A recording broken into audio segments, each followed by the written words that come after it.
मेरे खूबसूरत दोस्तों, मैं हूँ निराजित, आपका दोस्त और पेड़ पर बैठा हुआ होस्ट। आपके सामने लेकर हाजिर हूँ एक बेहद ही खूबसूरत कहानी जो अक्सर मेरी दादी माँ मुझे सुनाया करती थी। तो पेश है आपके सामने कहानी राजकुमार देवदत्त और राजकुमारी हरिप्रिया की बेहद सुंदर कहानी। ये बात है दक्षिण भारत के हरे भरे मैदानों में बसे हुए एक देश सामंतपुर की, जहाँ के महाराज थे प्रियदत्त और उनके मंत्री थे समर्थ सिंह। राजा के 3 बेटे थे, शीर्षदत्त, बुद्धिदत्त और देवदत्त। शीर्षदत्त सबसे बड़ा बेटा था, बुद्धिदत्त मंझला बेटा था और देवदत्त राजा का सबसे छोटा बेटा था। राजा को अपने सबसे छोटे पुत्र देवदत्त के सरल स्वभाव के कारण थोड़ी चिंता अवश्य रहती थी। यदि इस गुण पर विचार ना किया जाए तो इसे छोड़कर सभी भाइयों में सारे ही गुण थे। तीनों भाई अत्यंत साहसी, तीनों ही भाई अत्यंत बुद्धिमान, तीनों ही भाई युद्ध कला में अत्यंत प्रवीण, तीनों ही भाई हर तरह से राजा बनने के योग्य थे। इसी वजह से राजा सोमदत्त अत्यंत चिंतित रहते थे। वह निर्णय नहीं कर पा रहे थे कि किसे युवराज घोषित किया जाए। मंत्री जी, अब ये बढ़ती उम्र हमको थका देती है। अब राजकाज के कामों में उतनी रुचि रह नहीं गई। शारीरिक थकान कुछ ज्यादा ही प्रबल होने लग रही है। जी महाराज, वजह फरमाया आपने।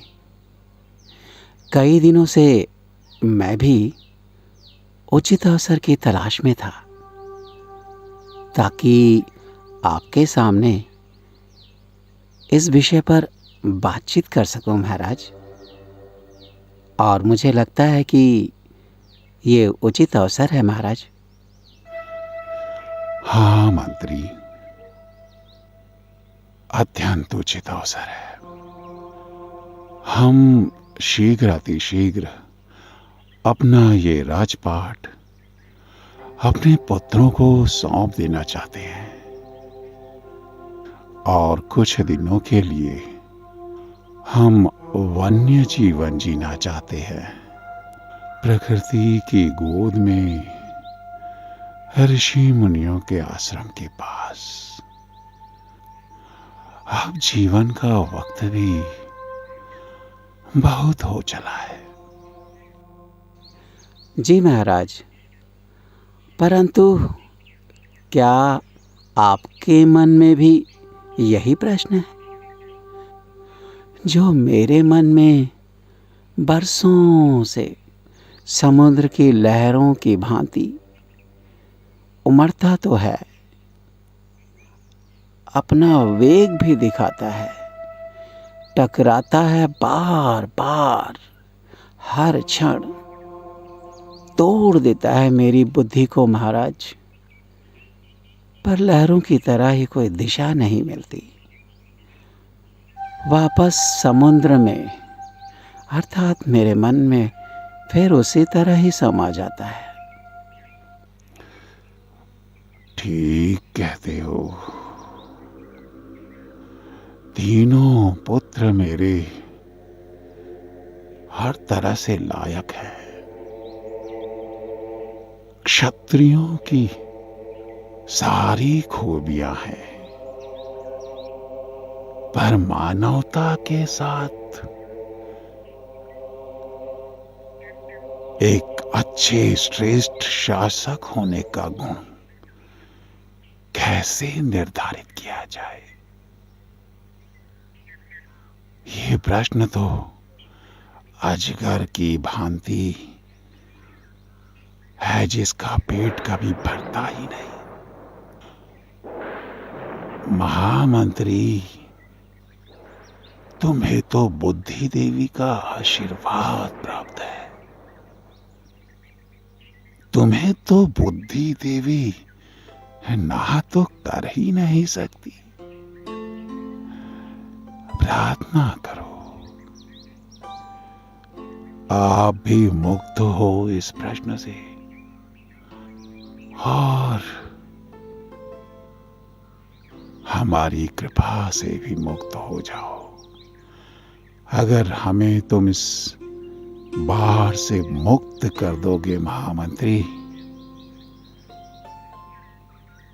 तो वास्तव में जिस तरह मैंने तुम्हें सदैव अपने भाइयों से बढ़कर चाहा है,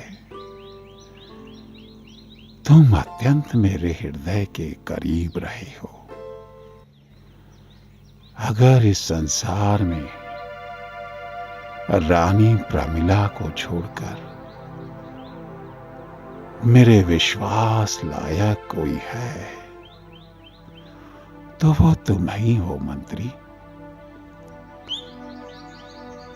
जी महाराज, मैं तो आपका दास हूं।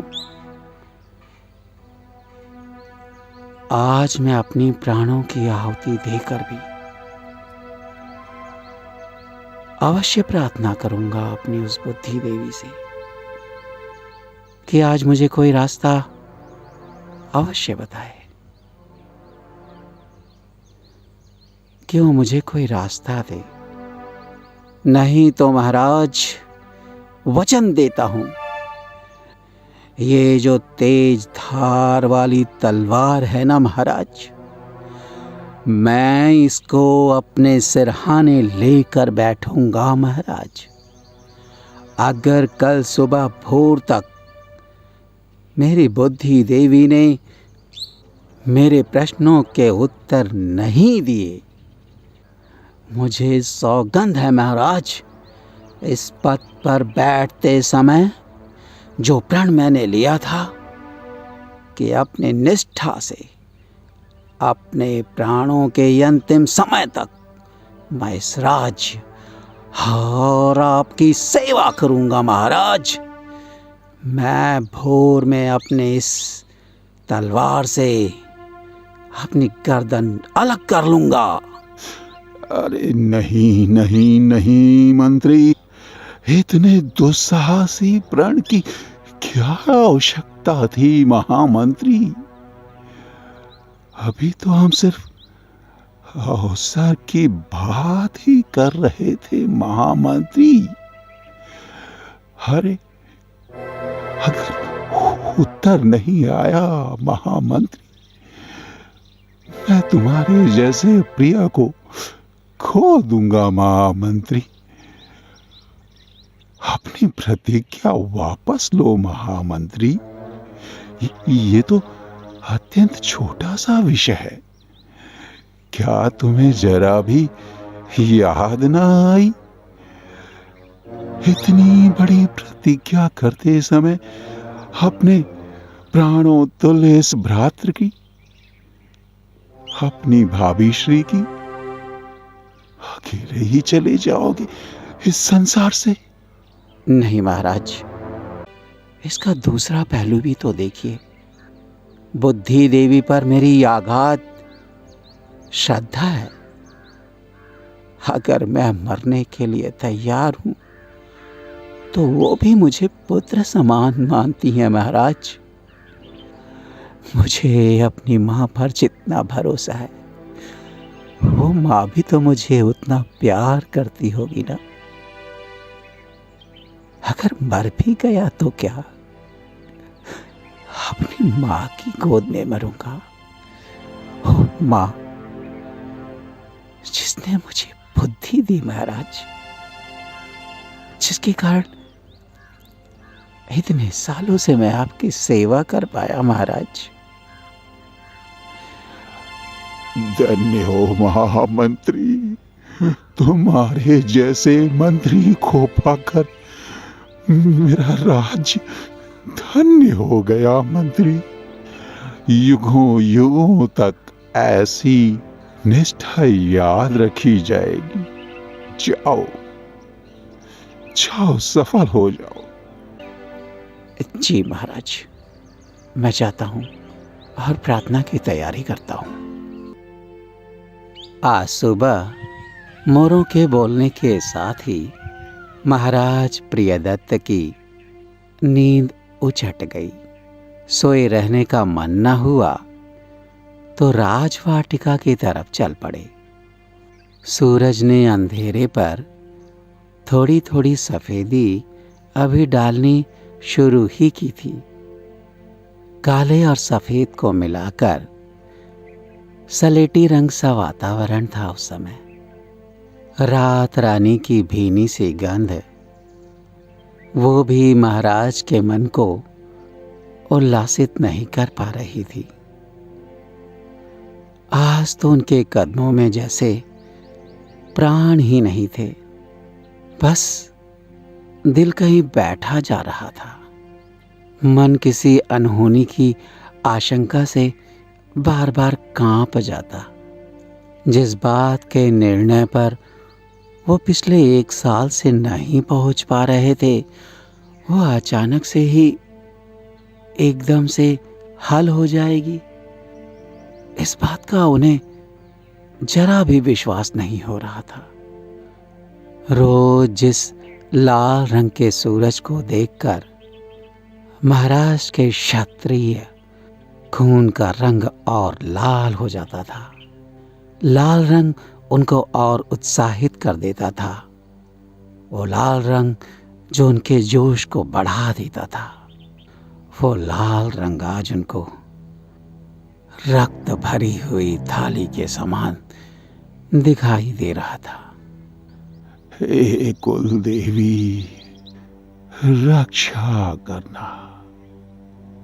अब मेरा सारा जीवन तुम्ही को तो समर्पित है।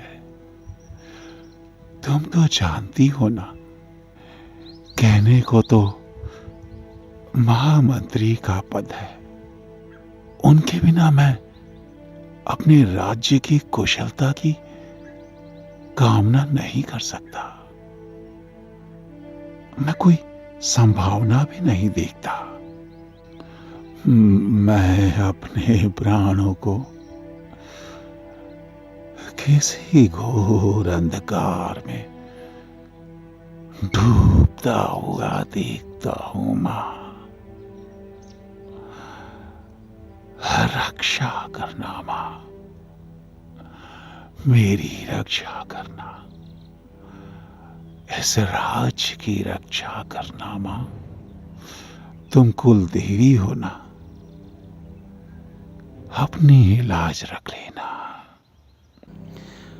इतने में एक कारदली बहुत तेजी से भागता हुआ राजवाटिका की तरफ आया।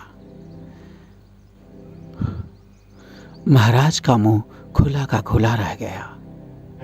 अभी उनकी प्रार्थना पूरी भी न हुई थी। अर्दली ने चिल्लाकर कहा, महाराजा धीराज की जय हो। महामंत्री सामर्थ्य सिंह आपसे मिलने की आज्ञा मांग रहे हैं महाराज। महाराज प्रियदत्त के कानों में ये बात ऐसी लगी कि जैसे सारी चिड़ियाएं मिलकर गीत गा रही हों। राजवाटिका की दुर्वा दुर्वा पुष्पित हो गई हो। उन्हें लगा कि वो फिर से युवा हो गए। उनके युवावस्था के दिन लौट आए और उनके पांवों में इतनी ताकत है कि वो दौड़कर कहीं पर भी जा सकते हैं। इस समय संसार के किसी भी कोने में। उन्होंने अर्दली को हाथ के इशारे से अपने पास बुलाया और अपने गले में पहने हुए हीरो के हार को उसे दे दिया और उससे कहा, अर्दली, आज दोपहर की राज सभा में तुम अवश्य आना। ये हीरो का हार तो तुम्हारा हुआ ही, लेकिन हम तुम्हें और भी बहुत कुछ देना चाहते हैं। आज के बाद तुम्हें राज्य की तरफ से एक विशिष्ट सम्मान दिया जाएगा। तुम राजसभा में उपस्थित होना, ये हमारा आदेश है। जी महाराज। आर्दली ने थोड़ा पीछे हटकर राजा को सलाम करके ये बात कही। थोड़ी ही देर में महामंत्री सामर्थ्य सिंह अपने हाथों में एक ताम्रपत्र पकड़े हुए बड़ी तेजी से राजवाटिका की तरफ आते हुए दिखाई दिए। महाराज का मन बहुत प्रसन्न हो गया था। उनके चेहरे पर एक मधुर सी मुस्कान छाई हुई थी। जैसे ही मंत्री पास आए, राजा ने अपने दोनों हाथ फैला दिए और मंत्री से कहा, महामंत्री, तुमने तो हमें एक नया जीवन दिया। महामंत्री, आगे कुछ भी कहने से पहले एक बात का वचन दो। वो क्या है महाराज? अवश्य कहिए। मंत्री, आगे से ऐसी कोई प्रतिज्ञा न करना। नियति हमें आपस में अलग करे तो करे, पर ऐसी प्रतिज्ञा से मत होना। मित्र, तुम तो केवल नाम के ही महामंत्री हो। तुम मेरे परम मित्र हो। जी महाराज, यही प्रेम तो मेरे हृदय में भी है, परंतु मर्यादा जितना अवसर देती है महाराज, उतना अवश्य प्रकट करता हूँ। बाकी प्रेम मैं अपने कर्तव्यों से पूरा करता हूँ महाराज। समर्थ सिंह, बातें बनाना तो कोई तुमसे सीखे। आओ आओ, चलो राजभवन में बैठते हैं, वहीं बैठकर जलपान करते हैं। आज कुछ विशेष ही बनवाऊंगा। जी महाराज, मुझे भी आज जलपान की अत्यंत आवश्यकता हो रही है। देर ना करें, आइए। जलपान हो जाने के बाद महामंत्री समर्थ सिंह ने जो पत्रिका साथ में लाई थी, उसे महाराज के सामने खोल दिया। महाराज, ये देखिए, ये है हमारा राज्य सामंतपुर और हमारे राज्य से पूरे 500 योजन की दूरी पर है श्री हरिपुर।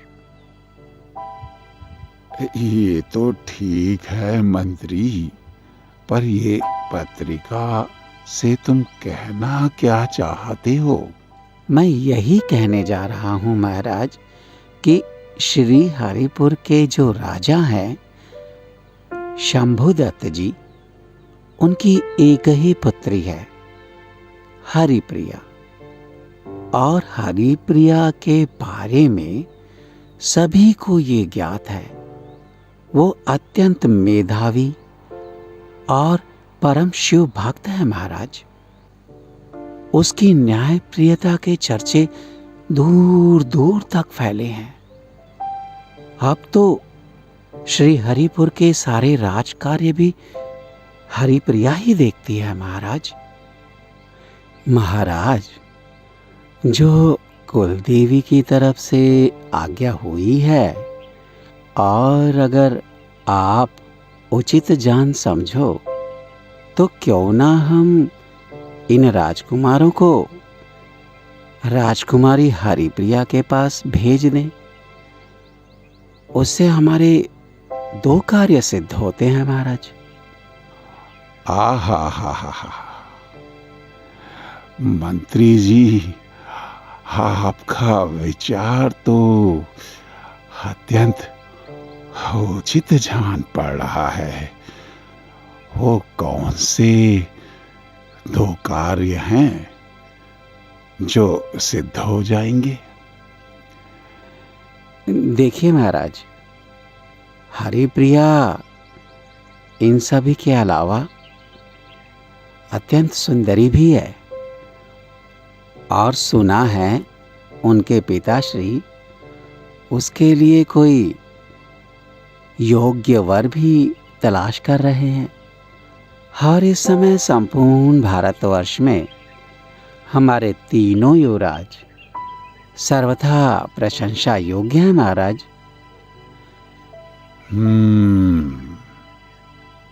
ठीक है मंत्री जी, हम अभी तीनों युवराजों को बुलाकर वहां जाने की आज्ञा दे देते हैं। हाँ, जितनी जल्दी युवराज की घोषणा हो, राज्य का उतना ही भला होगा।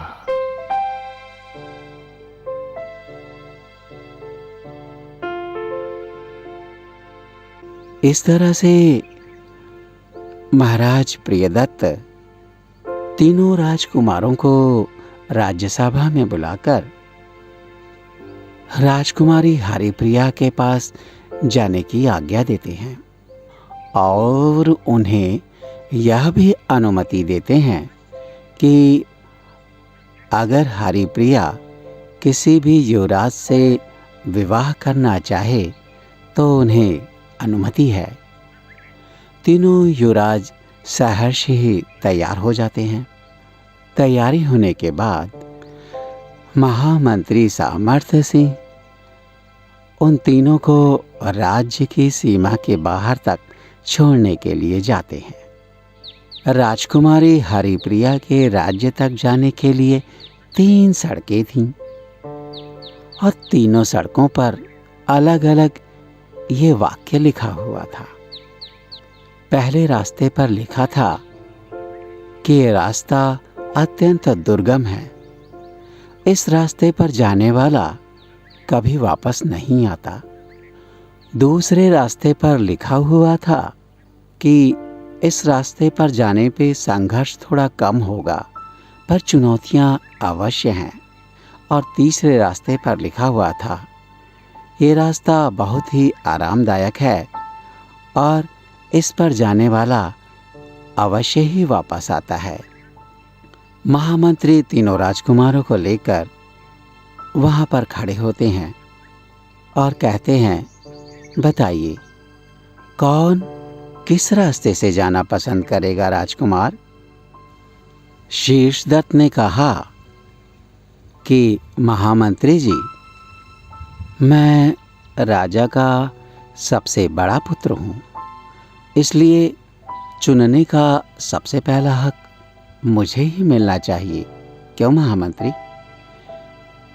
महामंत्री ने कहा, जी बिल्कुल, आप चुन लीजिए।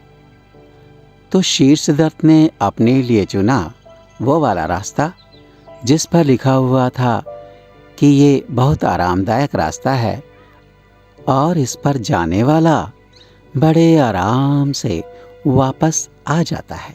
इसके बाद बुद्धिदत्त ने कहा, महामंत्री, मंझला बेटा होने के नाते अब चुनाव करने की बारी मेरी है ना? महामंत्री ने कहा, जी बिल्कुल, आप कर सकते हैं। तो बुद्धिदत्त ने बीच वाला रास्ता चुना जिस पर लिखा था, रास्ता थोड़ा दुर्गम अवश्य है, परंतु आराम से पहुंचा जा सकता है। और इसके बाद बच गया तीसरा रास्ता। तीसरा रास्ता मिला देवदत्त को, जिस पर लिखा था कि यह रास्ता अत्यंत दुर्गम है और इस पर जाने वाला कभी भी वापस नहीं आता। तीनों राजकुमार अपने अपने रास्ते चले। बड़ा राजकुमार बड़े आराम से अपने घोड़े पर बैठा हुआ गुनगुनाता हुआ चला जा रहा था। आगे जाकर रास्ते में क्या देखता है, एक बहुत ही बुजुर्ग सी महिला किनारे पर बैठी थी। जैसे ही राजकुमार शीर्षदत्त उसके पास पहुंचा, उस बुजुर्ग महिला ने कहा, राजकुमार, राजकुमार, मेरी मदद करो। मैं यहाँ बहुत दिनों से भूखी प्यासी हूँ। मुझे घोड़े पर बिठाकर वो पास वाली पहाड़ियों तक छोड़ दो। तुम्हारा बहुत भला होगा और मैं तुम्हें खाने के लिए बहुत सारी चीज़ें दूंगी। राजकुमार ने मन में सोचा, अगर मैं इस बुजुर्ग महिला को अपने पीछे बैठाता हूँ तो मुझे अवश्य ही अपना घोड़ा धीरे चलाना पड़ेगा, और अगर धीरे चलाया तो कहीं ऐसा ना हो कि मेरे बाकी दो भाई जल्दी से हरिप्रिया के पास पहुंच जाए और हरिप्रिया उन्हें पसंद कर ले। ऐसे में तो मैं युवराज भी नहीं बन पाऊंगा और मेरा विवाह वो भी राजकुमारी से नहीं हो पाएगा। नहीं नहीं, मैं अपना समय व्यर्थ नहीं करूंगा। शीर्षदत्त ने उस बुजुर्ग महिला से कहा, माता, तुम यहीं पर ठहरना। बस एक दिन के बाद मैं आपके पास वापिस आ जाऊंगा माता। अभी मुझे राजकुमारी हरिप्रिया के पास पहुंचना है माता। मुझे विवाह भी करना है और युवराज भी बनना है माता। मुझे काफी जिम्मेदारियां निभानी हैं, इसलिए मुझे क्षमा करें माता। इस पर उस माता ने कहा, कोई बात नहीं बेटा, तुम जाओ, कोई ना कोई आ ही जाएगा। नहीं तो मैं धीरे धीरे करके चली ही जाऊंगी। जाओ बेटा, ध्यान से जाना। और राजकुमार आगे बढ़ जाता है। आगे बढ़ने के साथ रास्ता छोटा होता जाता है और थोड़ी दूर जाने के बाद रास्ता इतना तंग हो जाता है कि वहां उससे आगे वह अपने घोड़े को नहीं ले जा सकता था। वह वहीं उतर जाता है और घोड़े को वहीं पर छोड़ देता है और घोड़े से कहता है, अश्वराज, तुम यहीं रहना, अब मुझे पैदल ही जाना पड़ेगा। यह राह थोड़ी संकरी तो है, पर विश्वास है हरिप्रिया के राज्य तक अवश्य ही पहुंच जाऊंगा। वह आगे की ओर चलने लगता है। थोड़ी दूर और आगे जाते ही उसे एक अनोखा वृक्ष दिखाई देता है, जिसके पेड़ पर भांति भांति के रसीले फल लगे हुए थे। उन फलों को देखकर उसके मन में उसे खाने की इच्छा जागृत हो गई। उसने सोचा, चलो 2-4 फल खा लेता हूँ, थोड़ी भूख लगी है, और उसके बाद फिर अपने रास्ते चल पड़ूंगा। ऐसा सोचकर राजकुमार उस पेड़ के पास जा पहुंचा। ये पेड़ सुमेरु यक्ष का है। कोई भी सुमेरु यक्ष से पूछे बिना इस पेड़ के फल को ना तोड़े। युवराज शीर्षदत्त ने सोचा, जो कोई भी मुझे इस वृक्ष का फल खाने से रोकेगा, मैं उसकी गर्दन सर से अलग कर दूंगा। ऐसा सोचकर जैसे ही युवराज उस वृक्ष के फल को तोड़ने के लिए आगे बढ़ा, वहां की सारी जमीन दलदली हो गई और युवराज उसमें नीचे धंसने लगा। धंसते धंसते युवराज पहले कमर तक धंस गया। युवराज ने आसपास देखा, कोई भी नहीं था जो उसे बचा सकता था। धीरे धीरे धीरे वह कमर तक डूब गया, फिर वह कंधों तक डूब गया। अब युवराज समझ गया था कि इस कीचड़ में डूबकर उसकी मौत हो जाएगी। वो जानता था कि कीचड़ में डूबने से बहुत घुटन होगी, उसकी सांस बंद हो जाएगी। अब वो दलदल उसके कंधे से ऊपर उसके नाक के पास आ गई और युवराज उसमें डूबने लगा। पर युवराज को बहुत हैरानी हुई। कीचड़ में वो डूब तो रहा था, पर उसे घुटन नहीं हो रही थी। ना ही वो कीचड़ उतनी चिपचिपी थी, बस वो अंदर फिसल रहा था। उसके कपड़े भी नहीं गंदे हुए थे और वो आराम से सांस भी ले पा रहा था। थोड़ी देर तक लगातार ऐसा ही चलता रहा। राजकुमार को अब कीचड़ के नीचे से थोड़ी रोशनी भी नजर आने लगी थी। युवराज के मन में बड़ी हैरानी हुई कि ऊपर तो इतना अंधेरा था और नीचे ये रोशनी कहाँ से आ रही है। उसने अनुमान लगाया कि दलदल में तो मैं नीचे की तरफ ही गिर रहा था, और फिर ये रोशनी किस तरह की हो सकती है।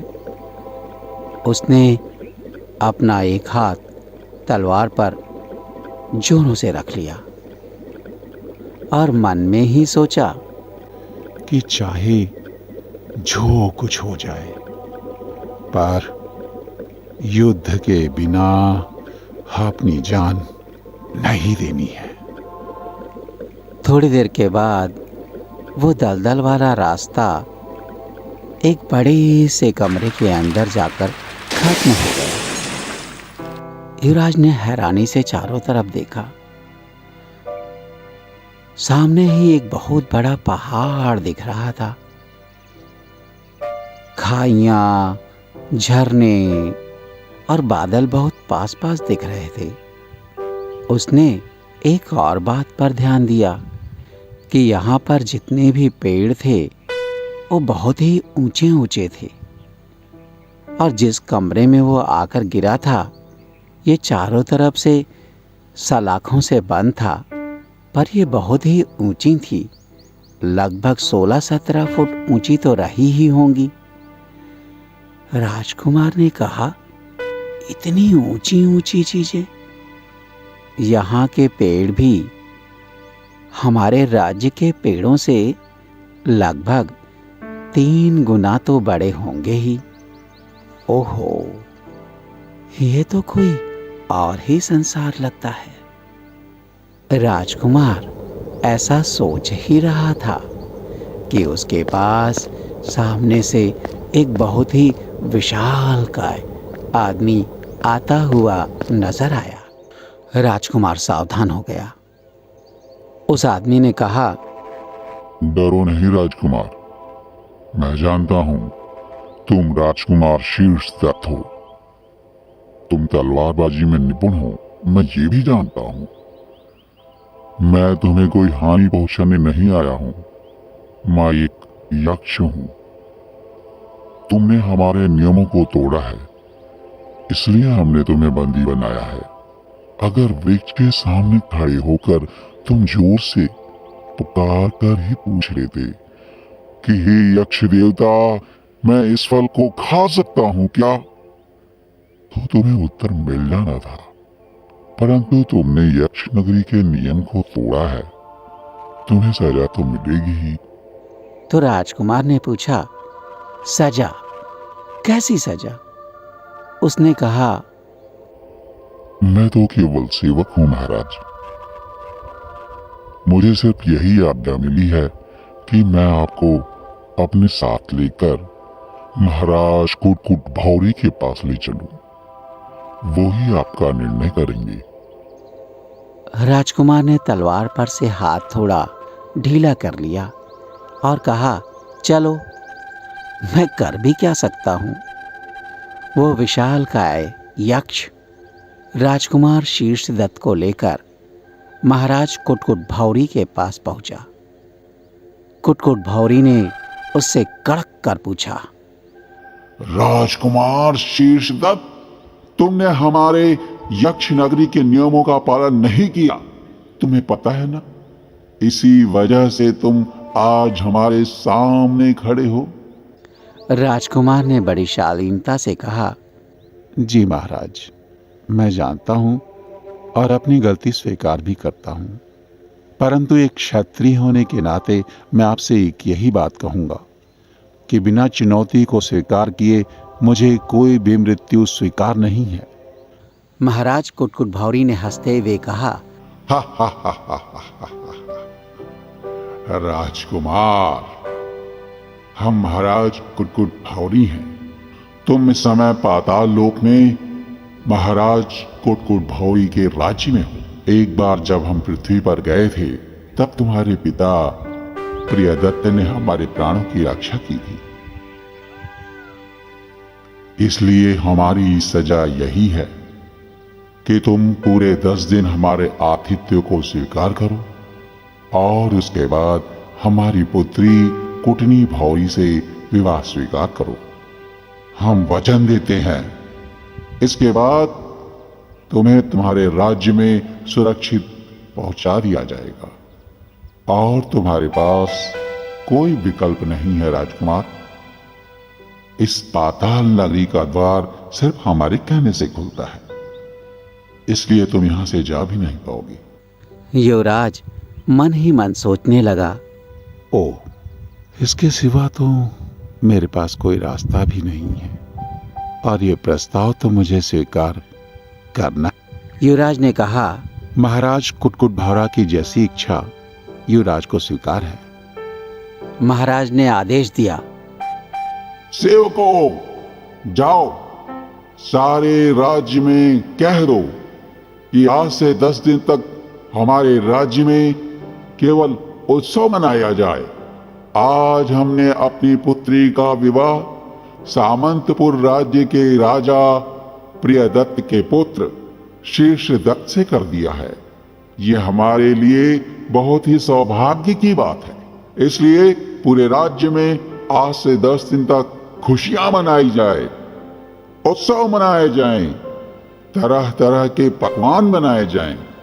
सेवकों ने कहा, जी महाराज, जैसी आपकी आज्ञा। इधर मंझला राजकुमार चलते चलते एक ऐसी जगह आ पहुंचा जिसके सामने एक बहुत बड़ी नदी थी। नदी इतनी बड़ी थी कि उसका दूसरा सिरा दिखाई ही नहीं देता था और नदी गहरी भी बहुत थी।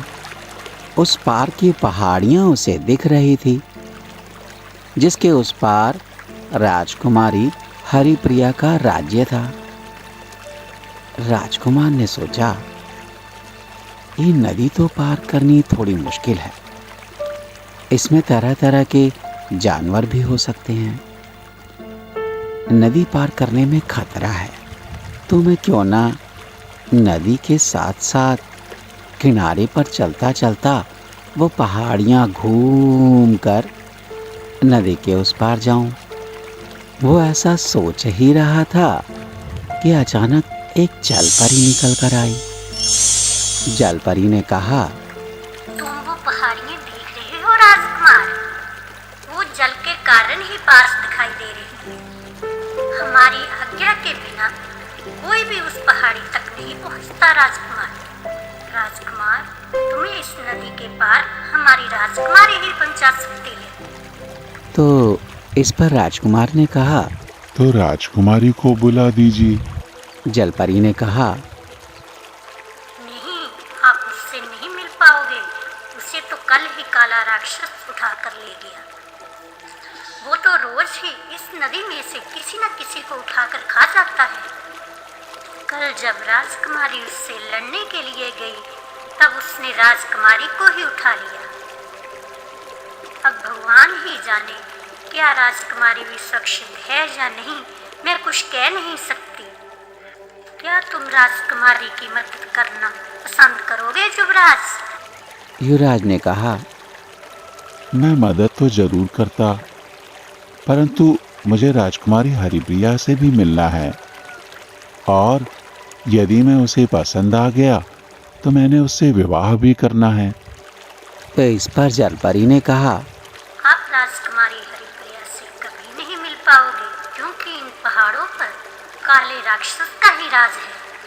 आज तक इन पहाड़ों को पार करके कोई भी राजकुमारी हरिप्रिया तक नहीं पहुंच पाया। मैंने तो यहाँ तक सुना है कि उसके पास एक तंबू नाम का बाज है, जो अंधेरे में भी बहुत अच्छे से उड़ता है, और काला राक्षस उसे सोते सोते ही उठाने की योजना बना रहा है, और ये काम आज और कल में ही करने वाला है। राजकुमार थोड़ा परेशान हो गया। उसने कहा, जलपरी, तो तुम बताओ मुझे क्या करना चाहिए? जलपरी ने कहा, मुझे तो कुछ भी नहीं पता। तुम ऐसा करो कि मेरी पीठ पर बैठ जाओ, मैं तुम्हें अपने महाराज के पास ले चलती हूँ, वही कोई उपाय बताएंगे। राजकुमार ने कहा, मैं तुम्हारी पीठ पर तो बैठ जाऊं, पर पानी के अंदर कैसे जा पाऊंगा? जलपरी ने कहा, कि चिंता तो आप ना करो राजकुमार, ये लो, आप इसे खा लो। आज के बाद आप जल में भी सांस ले सकोगे। राजकुमार बुद्धिदेव ने वो जड़ी बूटी खा ली और जलपरी के पीठ पर बैठ गया। वे दोनों तैरते तैरते नदी के बीच में पहुँचे, और वहाँ से जलपरी बिल्कुल नदी के तल की तरफ जाने लगी। राजकुमार ने देखा कि तल के बाद बहुत सारे तारे टिमटिमा रहे थे। हरे भरे उद्यान थे वहाँ पर। वहाँ गाय, बकरियाँ, बहुत सारे पंछी भी थे, और उजाला भी पर्याप्त मात्रा में था। परंतु सारा का सारा नगर पानी में डूबा हुआ था, और वहाँ बकरियाँ भी बड़े आराम से तैर रही थी और तैरते हुए खा रही थीं। वहाँ पंछी भी तैरते हुए उड़ रहे थे। वहाँ बागों में आम भी लगे हुए थे, और आम भी बड़े आराम से पानी में तैर रहे थे। बड़ा अद्भुत दृश्य लगा उसे। सारे नगर को पार करते हुए जलपरी उसे महाराज के पास ले आई। महाराज बहुत ही चिंतित अवस्था में बैठे हुए थे। महाराज ने बुद्धिदत्त को देखते ही बड़ी खुशी प्रकट की, और महाराज के बगल में ही जो उनके राजमंत्री बैठे हुए थे, उसने कहा, यह तो हमारे राज ज्योतिष की बात बिल्कुल सत्य साबित हुई। राजकुमार ने कहा, राज ज्योतिष? और कैसा सत्य? मंत्री ने कहा, राजकुमार, हमारे राज ज्योतिष ने पहले ही कह दिया था कि जब हमारी राजकुमारी को काला राक्षस उठाकर ले जाएगा, उसके दूसरे ही दिन कोई राजकुमार आएगा और उसे काले राक्षस से बचाएगा। तो राजकुमार बुद्धिदेव ने कहा, महाराज, ये सत्य तो है। मैं राजकुमारी को बचाना चाहता हूँ, परंतु मैं वास्तव में राजकुमारी हरिप्रिया के पास जाना चाहता हूँ। राजा ने कहा, तुम्हें राजकुमारी को बचाना ही होगा, वरना तुम वापस भी नहीं जा पाओगे। क्योंकि अगर तुम यहाँ तक पहुँचे हो तो इसका मतलब है काला राक्षस ने तुम्हें जानबूझकर यहाँ तक आने दिया, वरना काले राक्षस की इच्छा के बिना कोई भी यहाँ नहीं पहुँच सकता है। राजकुमार ने कहा, अच्छा ऐसी बात है। महाराज ने कहा, देखो, तुम अपनी इस तलवार से काला राक्षस का मुकाबला नहीं कर सकते, और रही बात हम लोगों की, तो हम लोग ज़मीन पर रह नहीं पाते। इसी बात का फ़ायदा काला राक्षस उठाता है, वरना अगर वो जल में आ जाएं तो हमारे पास इतनी शक्तियां हैं कि हम काला राक्षस को 2 मिनट में ही मार दें। राजकुमार ने कहा, फिर मुझे क्या करना होगा महाराज? महाराज ने कहा, उसे हम युक्ति से ही मार सकते हैं। तुम ऐसा करो, उसे जाकर युद्ध करने के लिए कहो, और जैसे ही वो तुमसे युद्ध करने के लिए कहे, तुम भागकर इस पानी के अंदर आ जाना। और जैसे ही वो पानी के अंदर आएगा तो हमारे पास बहुत सारे ऐसे हथियार हैं जिससे हम उसको मार सकते हैं। राजकुमार ने कहा, ठीक है महाराज, ऐसा ही करते हैं। महाराज ने राजकुमार को मछलियों वाले पंख दे दिए और कहा, राजकुमार, इसे अपनी पीठ पर लगा लो। इसे पहनने के बाद तुम बहुत तेजी से पानी में तैर पाओगे और काला राक्षस तुमको पानी में नहीं पकड़ पाएगा। और ध्यान रखना, तुम पानी से बहुत दूर मत जाना, इतनी दूर ही जाना कि तुम वापस दौड़कर पानी में आ सको। राजकुमार ने कहा, ठीक है महाराज, मैं ध्यान रखूंगा। राजकुमार ने वो पंख पहन लिए और नदी के किनारे थोड़ी दूर जाकर जोर जोर से चिल्लाने लगा, ओ काला राक्षस, ओ काला राक्षस, बाहर निकल। तूने राजकुमारी को कैद में कर लिया है। तू क्या सोचता है तू ताकतवर है? अरे बाहर निकल।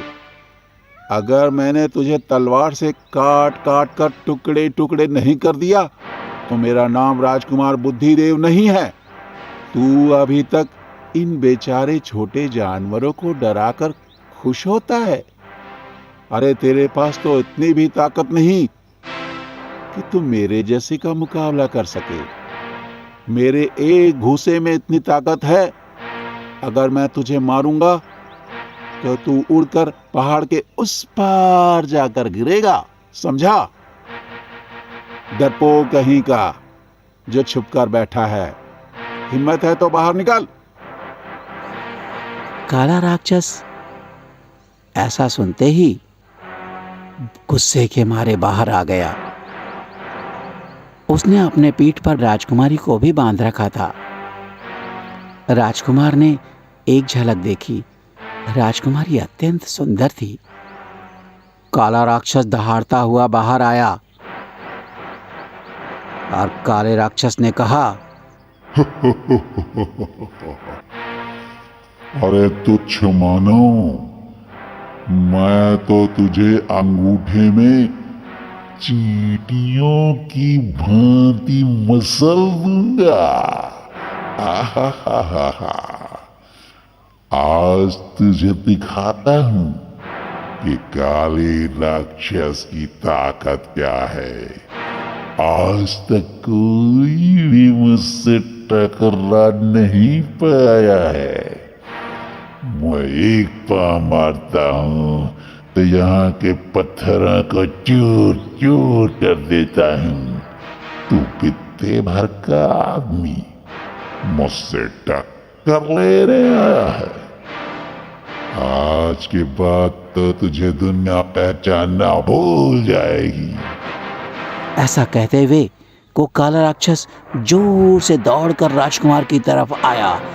वो जैसे जैसे पास आ रहा था, राजकुमार दौड़ने के लिए तैयार हो रहा था। और जैसे ही वो इतने पास में आया कि राजकुमार दौड़कर पानी में जा सकता था, राजकुमार पीछे मुड़कर दौड़ने लगा पानी की तरफ। वो काला राक्षस इतने गुस्से में था, उसने ये भी नहीं देखा कि राजकुमार पानी की तरफ दौड़ रहा है। राजकुमार दौड़कर पानी में कूद गया और उसके पीछे काला राक्षस भी पानी में कूद गया। और राजकुमार इतनी तेजी से अब तैर पा रहा था क्योंकि उसे राजा ने तैरने के लिए पंख दिए थे। और काला राक्षस अपनी जादुई शक्तियों के साथ उस राजकुमार के पीछे तैर रहा था। जैसे ही वो दोनों बीच में पहुंचे, राजा के सारे सैनिकों ने उस काले राक्षस को घेर लिया। राजा ने कहा, काले राक्षस, आज तेरा खेल खत्म हो गया। तू देख कहाँ खड़ा है। काला राक्षस डर कर देखने लगा। उसे याद आया, वो तो गुस्से के मारे नदी के बीचों बीच पहुंच गया था। उसने चिल्लाकर कहा, ओ बेवकूफ राजा, तू ये मत समझना कि मैं पानी में आ गया तो कमजोर हो गया। मैं कमजोर नहीं हूँ, मैं तुम सबको अभी भी मार सकता हूँ। इस पर राजकुमार ने कहा, ए मछली समझ के सबको खाने वाला समझ लिया क्या? ये खाने वाला नहीं, फायर है, समझा क्या? ये झुकेगा नहीं। इतनी देर में राजा की सैनिक मछलियों ने ऐसे विचित्र अस्त्र बाहर निकाल लिए थे जो गोल गोल चमक रहे थे और जिनमें से ओम की ध्वनि बाहर निकल रही थी।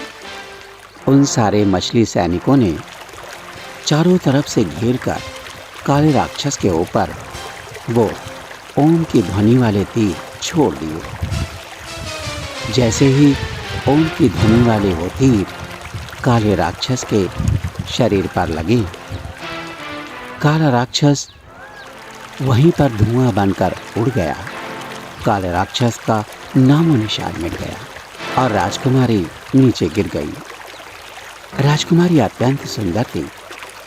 राजकुमारी ने राजकुमार को देखा। राजकुमार के मन में भी वो राजकुमारी भाग गई थी। उस मत्स्य राजकुमारी ने कहा, हे राजकुमार, तुमने मुझे जीवन दान दिया है। अब मैं तुम्हारी शरण में हूँ, कृपया मुझे स्वीकार करो। मत्स्य राजा ने भी कहा, हाँ बुद्धिदत्त, तुम्हारे जैसा सुयोग्य वर पाकर मैं अत्यंत प्रसन्न हूँ। ईश्वर को शायद यही मंजूर था कि तुम्हारा विवाह मेरी पुत्री से हो। राजकुमार बुद्धिदत्त ने कहा, जी महाराज, मुझे भी स्वीकार है। अब आप यहाँ से हमें हमारे राज्य में पहुँचाने की व्यवस्था करें। इस पर मत्स्य देश के राजा ने कहा, जी हम करते हैं। सबसे छोटा राजकुमार देवदत्त चलते चलते एक घने जंगल में पहुंच जाता है, जहां पर उसे एक गाय दिखती है। वो बहुत ही घायल थी। उसके 2 पांवों में बहुत गहरी चोटें लगी हुई थी और वो चल नहीं पा रही थी। राजकुमार ने सोचा कि इस गौ माता को तो बहुत चोट लगी है। अगर मैं इनकी सेवा करूंगा तो शायद 8-10 दिन में ये सही हो जाएं और चलने लग जाएं। इससे इनका आगे का जीवन भी चल जाएगा। परंतु अगर मैं यहाँ से चला गया तो गाय माता की मृत्यु निश्चित ही है। ऐसा मन में आते ही राजकुमार ने ये निश्चय कर लिया कि वह राजकुमारी हरिप्रिया के पास पहुँचे या ना पहुँचे, परंतु वो गौ माता की सेवा जरूर करेगा। वह गौ माता के पास पहुँचता है और बड़े प्यार से कहता है, हे गौ माता, तुम चिंता मत करना। मैं तुम्हारे घावों पर तरह तरह की जड़ी बूटियां लगाऊंगा और जब तक तुम स्वस्थ नहीं होगी ना, मैं तुम्हारे लिए बहुत सारी हरी हरी घास भी लाऊंगा। और तुम मुझे बता देना तुम्हें क्या क्या अच्छा लगता है। मैं तुम्हारे लिए चारा भी लाऊंगा। और हरी हरी दूर्वा तुम्हें पसंद है ना, मैं वो भी लाऊंगा। बस तुम जल्दी से स्वस्थ हो जाना। राजकुमार ने वहीं पर एक कुटिया बना ली और गौ माता की सेवा करने लगा। देखते ही देखते कुछ ही दिनों में गौ माता के सारे घाव भर गए।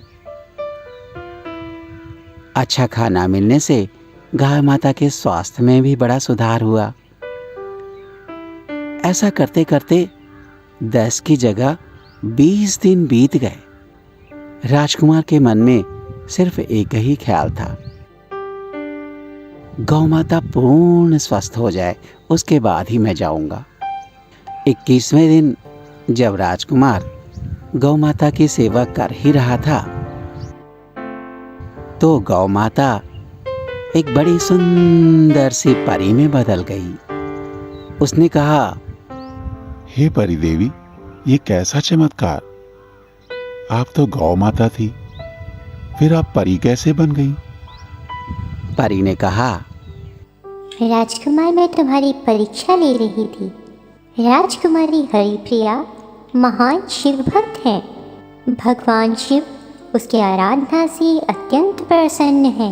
राजकुमारी हरिप्रिया के पास बहुत ही अद्भुत जादुई शक्तियाँ हैं। भगवान केवल ये देखना चाहते थे कि उनके भक्त के आप योग्य भी हो या नहीं, इसलिए उन्होंने हमें आपके पास भेजा था।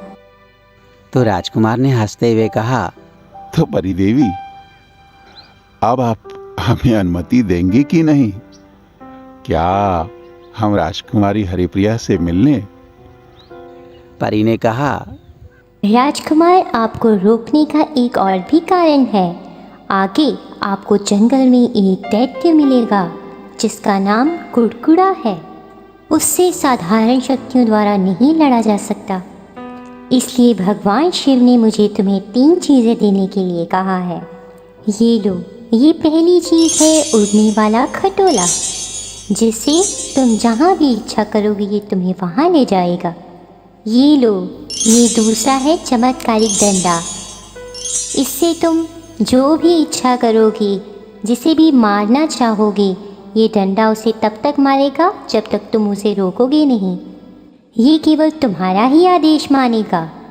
ये तीसरी चीज़ है गाने वाला तोता। इसकी विशेषता ये है कि कोई कितना भी उदास हो या तुम्हारे राज्य में कभी भी बारिश ना हो, तो इस तोते को गाने के लिए कहना। ये जैसे ही गाएगा तुम्हारे राज्य में बारिश होगी और जो उदास है वो खुश हो जाएगा। और ये तोता मैंने इसलिए भी तुमको दिया क्योंकि कुड़कुड़ा दैत्य को ये वरदान प्राप्त है, जो कोई भी उसे मारेगा उसकी राज्य में बारिश नहीं होगी। तो तुम इस तोते को कह देना कि ये गाए, तब तुम्हारे राज्य में बारिश हो जाएगी। जाओ, तुम जाकर उस दैत्य को शीघ्र ही समाप्त करो और राजकुमारी से मिलो। राजकुमार ने कहा, ठीक है। राजकुमार अपने उड़न खटोले पर बैठ गया और उसने उड़न खटोले से कहा, चल उड़न खटोले, उड़ चल, उस कुड़कुड़े दैत्य की महल की ओर चल पड़। और वो उड़न खटोला उड़ते उड़ते सीधे उस कुड़कुड़े दैत्य के पास जा पहुंचता है। कुड़कुड़े दैत्य को देखते ही राजकुमार ने कहा, हे चमत्कारी डंडे, इस कुड़कुड़े दैत्य को इतना मार के इसको मार दे, और मारने के बाद ही आना। मैं जा रहा हूँ राजकुमारी हरिप्रिया के पास, और इसको मारकर तू मेरे पास आ जाना। डंडे ने कहा, ठीक है राजकुमार, तुम्हारी जैसी आज्ञा है। मैं इस राक्षस को मार दूंगी। ये लोगों को बहुत सताता है। और उसके बाद डंडे ने जो पिटाई की उस कुड़कुड़े दैत्य की, राजकुमार तो चला गया और डंडे ने मार के हमेशा के लिए उस कुड़कुड़े दैत्य का आतंक समाप्त कर दिया। और राजकुमार उड़कर राजकुमारी हरिप्रिया के पास जा पहुंचा। राजकुमार ने कहा, राजकुमारी हरिप्रिया, तुम वास्तव में बहुत सुंदरी हो। जैसा हमारे पिताश्री ने बताया था, तुम उससे भी ज्यादा खूबसूरत हो। परंतु अभी मेरे दोनों भाई आए नहीं हैं। हमारे सभी भाइयों से मिलकर ही तुमने ये निर्णय करना है कि हम तीनों भाइयों में युवराज बनने लायक कौन है और किससे तुम विवाह करोगी। राजकुमारी हरिप्रिया ने उससे हंसते हुए कहा, मैं आपकी ही प्रतीक्षा कर रही थी। सच ठीक ही कहा है किसी ने, जो दूसरों की सेवा करते हैं भाग्य भी उन्हीं का साथ देता है। राजकुमार को बात समझ आ गई थी। राजकुमारी हरिप्रिया और राजकुमार देवदत्त अपने उड़न खटोले में बैठकर अपने राज्य को वापस आ गए थे और उधर मत्स्य लोक से शादी कर मजला राजकुमार बुद्धिदेव भी वापस आ गया था और पाताल लोक से शादी करने के बाद बड़ा बेटा शीर्षदत्त भी वापस आ गया था। ये सभी लोग आपस में मिलजुल कर खुशी खुशी से अपने देश में रहने लगे। मैं निराजित एक नई कहानी लेकर आपसे फिर मिलूँगा। तब तक के लिए हरे भरे पेड़ देखिए, पौधे लगाइए, खुशबू लीजिए और लोगों में भी खुशबू फैलाइए।